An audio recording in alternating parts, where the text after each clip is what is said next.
stay where you are.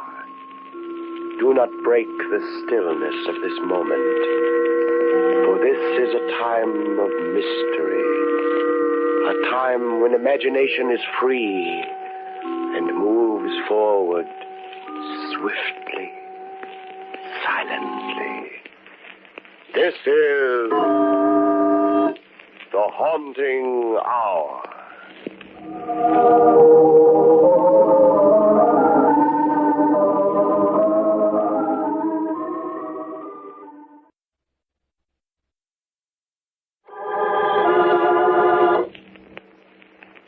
The Thought.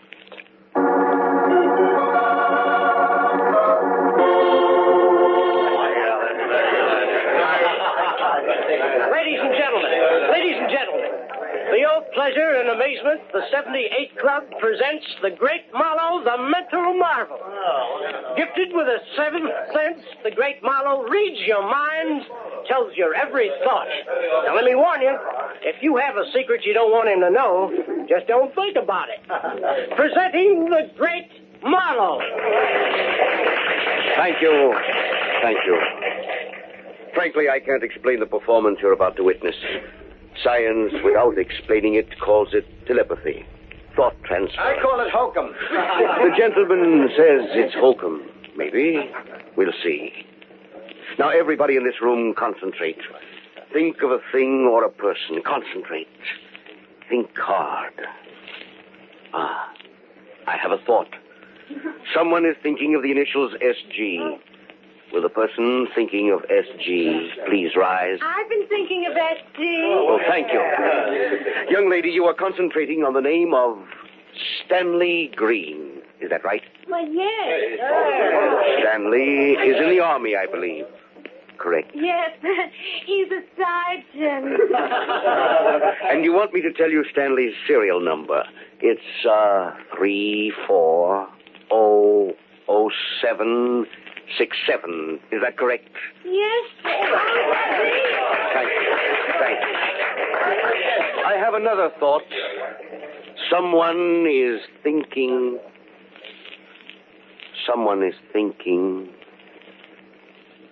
Ladies and gentlemen, please bear with me a moment. I'll have to stop this performance. Believe me, it's important. I'll be back very shortly. I told you it was hokum. What happened, Professor? Forget your code? Hey, what's the idea of stopping the act that way? Where's your telephone directory, Moreno? What are you trying to do, ruin my club's reputation? Shut up, Moreno. Where's your...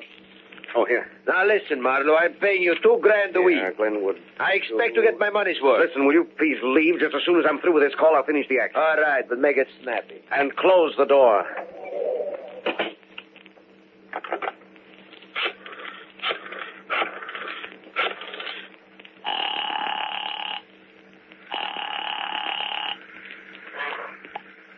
Hello? I should like to speak to Helen Thornton. Well, this is Mrs. Thornton. Helen Thornton? Yes. Who's this? My name is Marlowe. I'm a telepathist performing at the 78 Club. A few moments ago, during my act, I received a thought that is vital to you. Are you alone? Yes. Do as I say, please. Lock all your windows and doors. Allow no one in under any circumstances Is this someone's idea of a practical joke? No, Mrs. Thornton. This is no joke. Someone here in this nightclub is planning to kill you.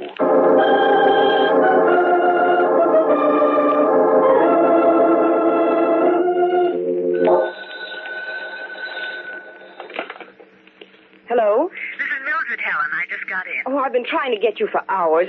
I know it's very late, but could you come over? Helen, what's the matter? Oh, Mildred, I'm so frightened. I'm alone here. Where's Jack? Well, he's out of town, and it's Marie's night off. Mildred, I don't know what to do. What's wrong? You sound Mildred, like... will you come over right away, please? You can spend the night. Oh. Helen, what happened? What's wrong with you? Oh, Jack. Helen, are you all right? Look, I'll be right over. No, Mildred, it's all right now. Jack's come home. What was the matter? Well, I'll speak to you tomorrow. All right. Good night.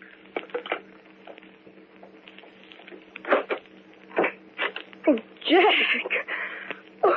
Helen, what's the matter? Oh. What happened, darling? Helen, for pity's sake, what is it? Pull yourself together, darling. Here, come on over here. Oh. There, that's better. Now, what is it, Oh, darling? Jack, I'm so glad you're home. It's been awful.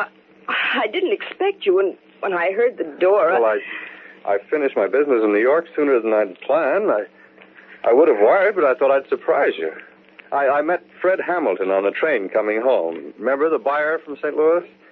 He stopped off for a drink downtown. But Jack, you should have called me. As a matter of fact, I did try to phone you around 11. I tried to get you just as we were leaving the 78 Club. The 78 Club? You were there? You... Well, what is it, darling? Well, nothing. I'm all right now. Well, something is wrong, Helen. What is it? I guess I was just frightened being alone. Well, you've been alone before many times.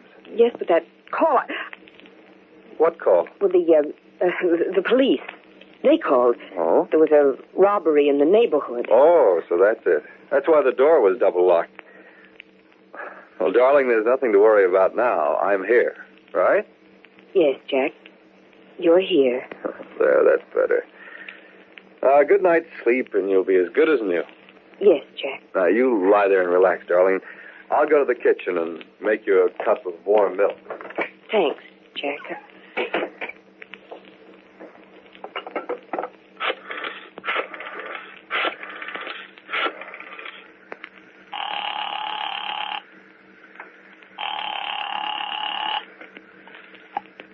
Hello? Paul, it's Helen. Didn't you get my message? I called twice. Yes, but I just got in. I thought you'd be asleep by now. Paul, you must help me. Please, Paul, there isn't much time. Helen, what's the trouble? He's going to kill me. What are you... Jack's going to kill me, Paul. He came tonight. Helen, what are you talking about? Paul, you must believe me. Now, listen, Helen. You've probably had a bad dream. Is Jack there? Yes, please. You must believe me. I know what he's going to do. Well, we'll straighten this thing out. Let me speak to Jack. No, you mustn't. Please, listen to me. He's coming now. You'll never see me again, alive. Goodbye, Paul.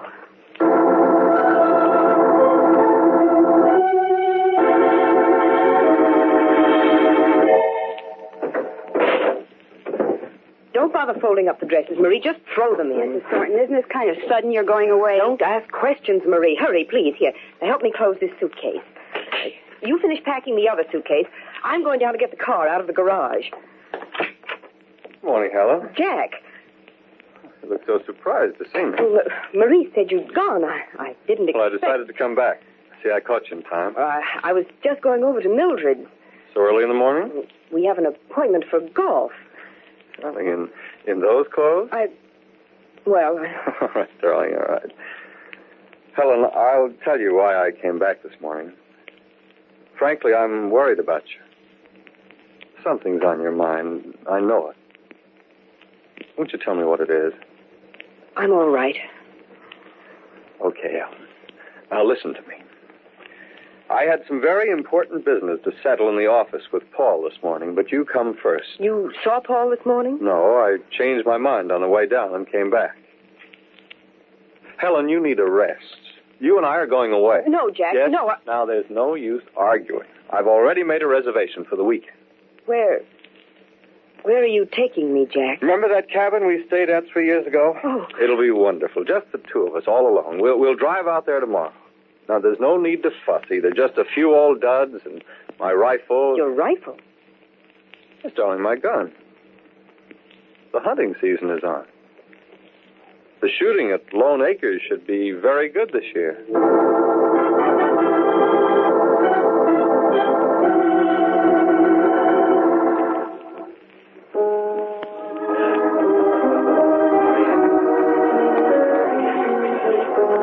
Now, Helen, what's this all about? Paul, I had to see you. Yeah, but why here at Luigi's all the way across town? It's safer here. What's gotten into you? Jack's going to kill me. Helen. He is, Paul. Oh, don't be ridiculous, Helen. Why, that's what you told me over the phone last night. He's changed his plan. Oh, I see. And why, Mrs. Thornton, is your husband going to kill you? Because he's jealous of you. Jealous? Jack jealous of me? He knows what we once meant to each other before I married him. Well, of course he does. So what? Why, his winning you is a standard joke between Jack and me. Rivals in love, partners in business, and all that stuff. Come on, snap out of it. I think I'd better talk to Jack about you. No, Paul, you mustn't. Promise me you won't. Oh, all right, Helen, if you say so. Jack's taking me to Lone Acres tomorrow for a rest, he says. Good. It's just what you need, Helen. I'll never come back alive. Now, Helen, get hold of yourself. Everything's all right. Your imagination's overworked, that's all. You should go to Lone Acres for a rest. It'll do you a world of good. All right, Paul, I'll go. But I'm so frightened. So frightened. Paul will be alone, and he'll have his gun.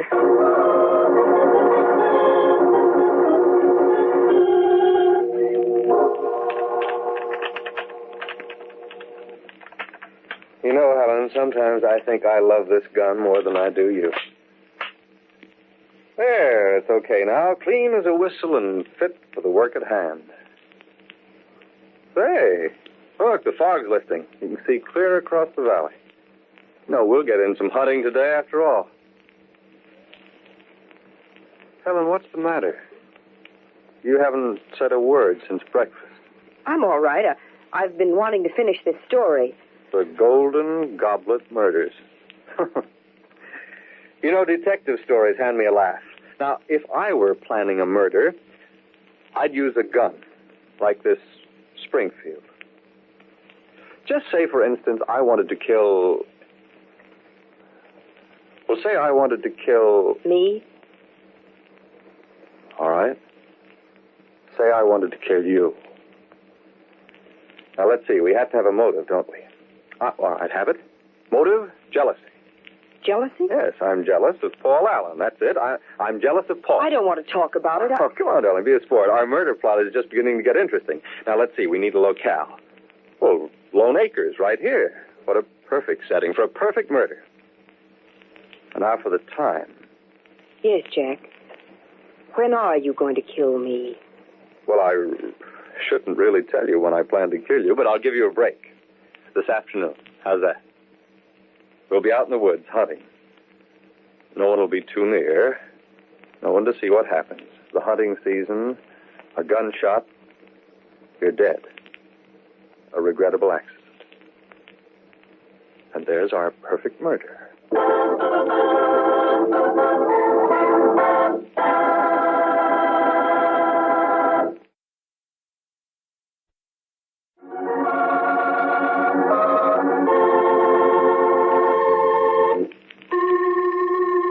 Helen Thornton has discovered that someone wishes to murder her. A mental telepathist performing at a nightclub read the thought from among the guests.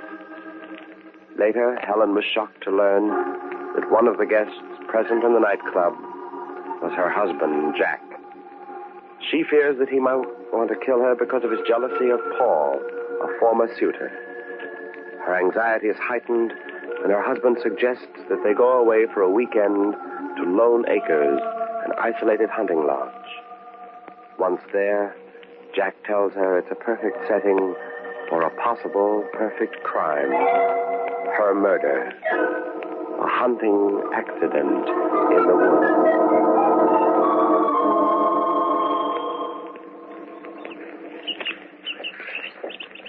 Helen.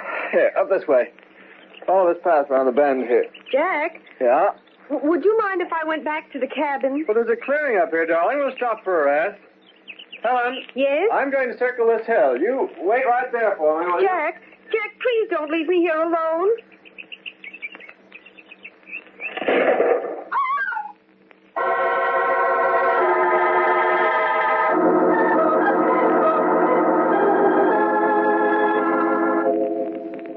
A regrettable accident, Mr. Thornton. But, Doctor, I don't understand how it happened. No, Mr. Thornton, it's really nothing serious. Just a shoulder flesh wound. Your wife's perfectly all right. Well, when may I see her? Right now. We'll go in right now. Thank you. She's asleep. Go ahead. Wake her up. She'll feel better knowing you're here. Helen. Helen, darling. Huh? It's me, Helen. Jack. Mrs. Thornton, it's your husband. Doctor, Get him out of here. He's going to kill me. Please, Doctor, you must save me. Mr. Thornton, perhaps you'd better leave the room for a while. All right, Doctor. I'll wait outside. Doctor, please don't let him in here again. You must believe me. He's planning to kill me. Mrs. Thornton, what happened was an accident. Well, that's what he wants you to think. He planned it that way, but it wasn't an accident. Now, Mrs. Thornton, it's perfectly natural in a case like this that you should imagine strange things. Doctor, you think I'm crazy, don't you? I'm not. I know what I'm saying. You yourself took the bullet out of my shoulder.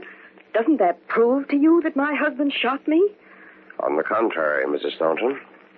At the scene of the accident, they found your husband with a .32 caliber rifle in his hands. The bullet I removed from your shoulder was a .45 caliber pistol cartridge.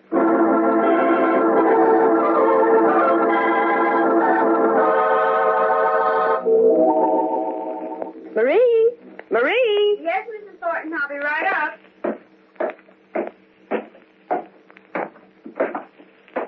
I was just cleaning up the cellar, ma'am. Oh, Mrs. Thornton, you have the sling off. Yes, Marie. The doctor says the shoulder's okay now. Pretty soon I'll be playing golf again. Oh, that's fine, ma'am. I'm so glad. Thanks, Marie. Were there any calls for me while I was out? Oh, Mr. Thornton called to tell you not to wait up for him. He'll be home very late. And, Mr. Allen called too, Mrs. Thornton. Did he say what he wanted? No, ma'am. Said he'd try to get you later on. Oh, and Mrs. Thornton, I was thinking... Do you suppose Mr. Thornton wants to keep this box of bullets downstairs on the open shelf?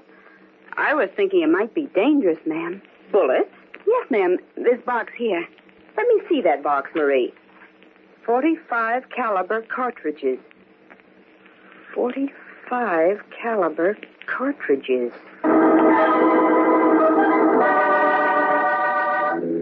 At the scene of the accident, they found your husband with a .32 caliber rifle in his hands. The bullet I removed from your shoulder was a .45 caliber pistol cartridge.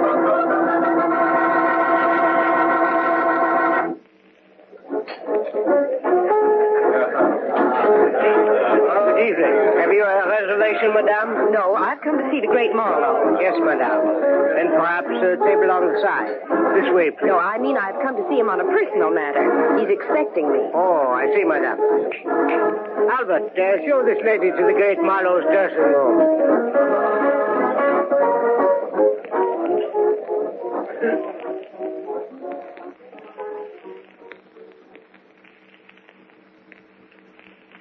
And when the doctor told me about the bullet he removed from my shoulder, I thought it was all a terrible mistake. I was even too ashamed to explain to Jack why I'd acted the way I did. But now, Mr. Marlowe, I'm sure that what you told me over the phone that night is true. Someone is really planning to kill me. Are you My sure? husband. Husband. Are you sure the doctor said it was a .45 caliber cartridge? Yes, a .45 caliber cartridge. Just like these that Marie found in the basement. Does your husband have a pistol? Well, I think so. He keeps his guns locked in a case. He has the only key. Mr. Marlowe, he tried once and failed. He'll try again. You must help me. All right, Mrs. Thornton, I'll do all I can. Where is your husband now? Well, he's out on business. He'll be home late. Then we'll have to work fast. Now, let me see. I go on again at 9 o'clock. I want you to go home immediately and find some way of opening the case in which your husband keeps his guns. I'll call you just as soon as my act is over. Mrs. Thornton, if you can find a .45 caliber pistol in that case, I think we can put an end to this affair.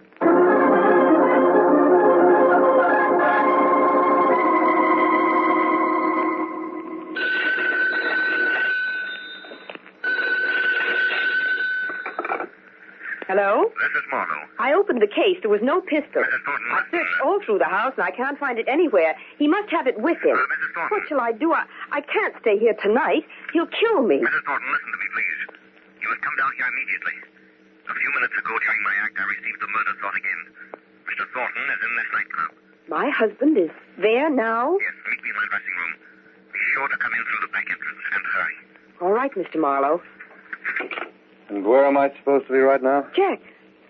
Oh, but, Jack, he said you were standing there all the time. You heard everything. Enough. Well, Not you. Well, then who is it at the 78 Club? Me? 78 Club? Helen, are you going to tell me what this is all about? Not you. Oh, yes, darling. I'm going to tell you everything, everything. I should have told you before. I wanted to, only... Oh, Jack, I need you so much.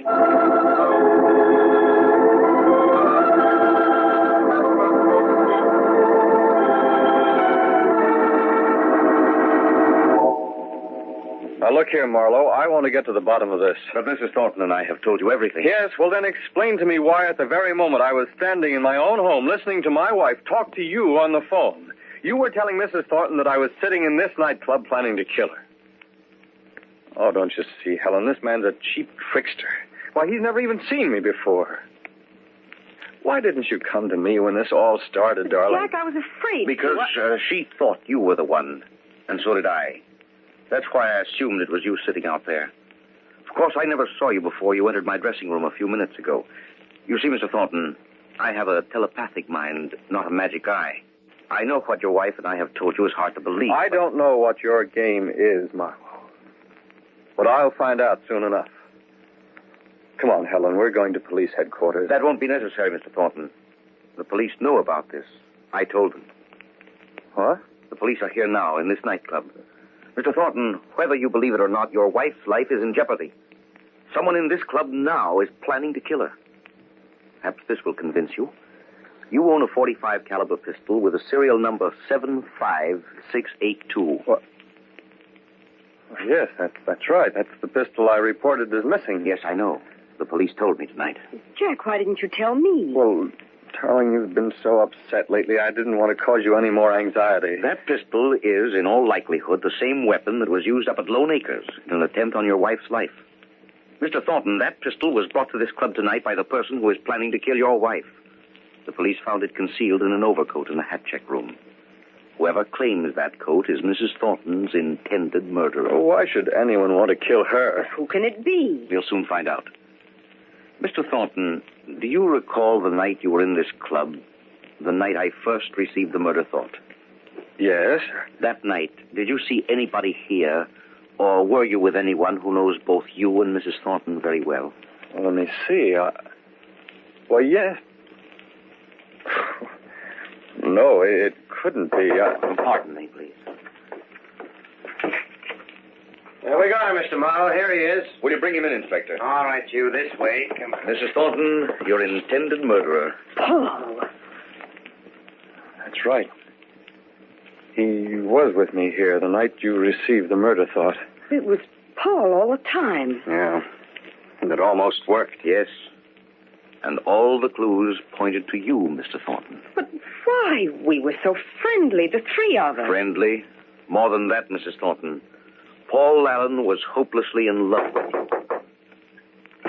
Mr. Marlowe, you're on. All right, I'm coming. Let's go, Alan.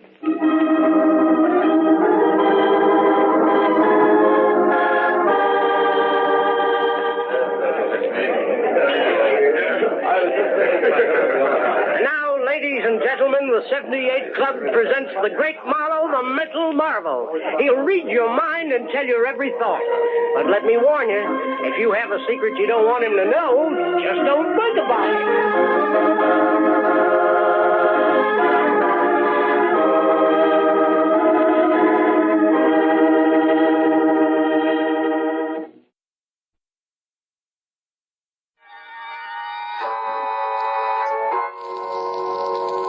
From shadows and stillness, mystery weaves a spell of strangest fascination, charging the mind with doubts and fears. For mystery is a strange companion, a living memory. In the haunting hour.